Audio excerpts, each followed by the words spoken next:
English paragraph my best friend অর্থাৎ আমার সব থেকে ভালো বন্ধু।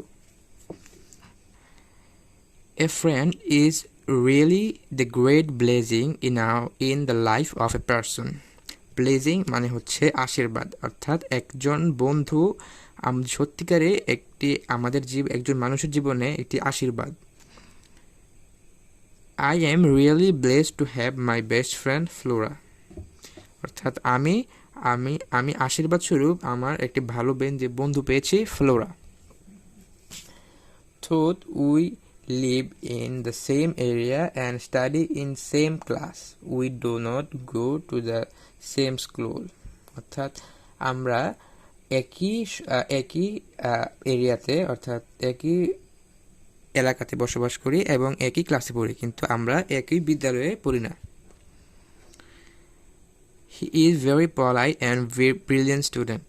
Polite মানে হচ্ছে ভদ্র এবং brilliant মানে হচ্ছে মেধাবী, তাই সে খুবই ভদ্র এবং মেধাবী ছাত্র। She is very active and learn her lesson regularly. এবং সে খুবই অ্যাক্টিভ মানে সক্রিয়, সে খুবই সক্রিয় এবং লার্ন হার লেসন রেগুলারলি এবং সে তার পড়া সবসময় শিখে যায়। Flora is very friendly and helpful. Friendly মানে হচ্ছে বন্ধু ভাবাপন্ন, অর্থাৎ ফ্লোরা হচ্ছে খুবই বন্ধু ভাবাপন্ন এবং হেল্পফুল মানে হচ্ছে সাহায্যপরায়ণ। He helps me as much as can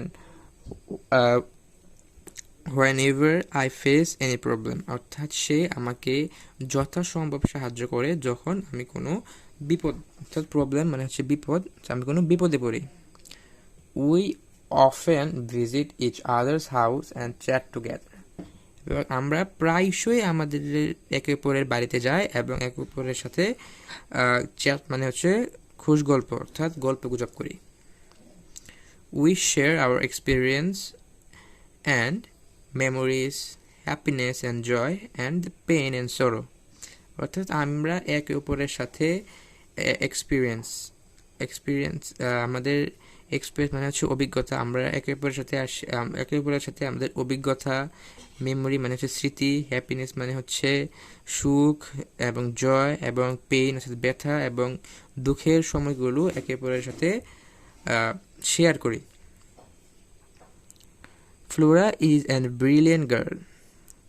So, intelligent girl. Flora is an intelligent girl. এবং intelligent মানে হচ্ছে খুবই বুদ্ধিমান, একজন ফ্লোরা খুবই একজন বুদ্ধিমান মেয়ে।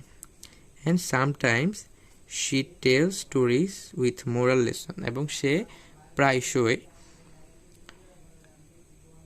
কিছু গল্প আমাকে বোঝে উইথ মোরাল স্টোরিজ, অর্থাৎ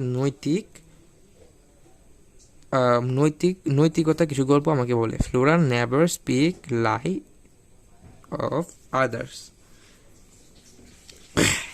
এখানে কিন্তু স্পিক ইল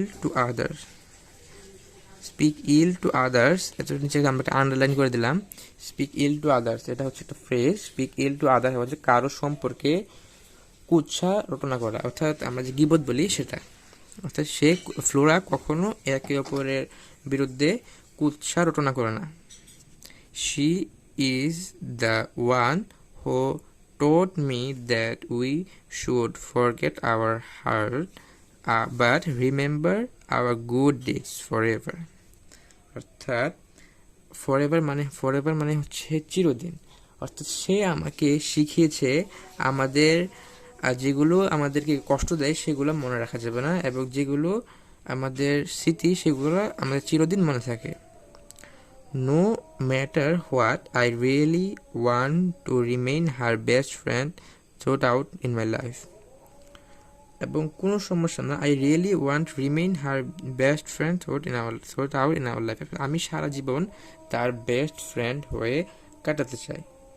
এখানে আমরা কিছু ওয়ার্ড মিনিং আপনাদেরকে দেখছি এবং সেটা হচ্ছে ব্লেজিং মানে হচ্ছে আশীর্বাদ, পলাইট মানে হচ্ছে ভদ্র, ব্রিলিয়েন্ট মানে হচ্ছে মেধাবী, অ্যাক্টিভ মানে হচ্ছে সক্রিয়, ফ্রেন্ডলি মানে হচ্ছে বন্ধু ভাবাপন্ন, চ্যাট মানে হচ্ছে খুশ গল্প, ইন্টেলিজেন্ট মানে হচ্ছে বুদ্ধিমতী, মোরাল মানে হচ্ছে নৈতিক, স্পিক ইল অফ আদার্স, অর্থাৎ কারো সম্পর্কে কুৎসা রটনা করা। ফর এভার মানে হচ্ছে চিরদিন, এবং উপরে দেওয়া আছে যে কি কি কি বিষয় নিয়ে এটা লেখা হয়েছে। Who is your best friend, অর্থাৎ কে তোমার ভালো বন্ধু। Where does he live, what class does he read in, what kind of person he is, how does he help you, what do you feel about her. এইসব নিয়ে এটা লেখা হয়েছে, এবং এটা ছিল আমাদের আজকে প্যারাগ্রাফ। এবং আমাদের চ্যানেলে নিয়মিত প্যারাগ্রাফ আপলোড করা হয়, আর নিয়মিত প্যারাগ্রাফ অ্যাপ্লিকেশন, লেটার, কম্পোজিশন ইত্যাদি আমাদের চ্যানেলে আপলোড করা হয়। সেগুলো পেতে আমার চ্যানেলটিকে সাবস্ক্রাইব করে রাখুন to get better marks in English.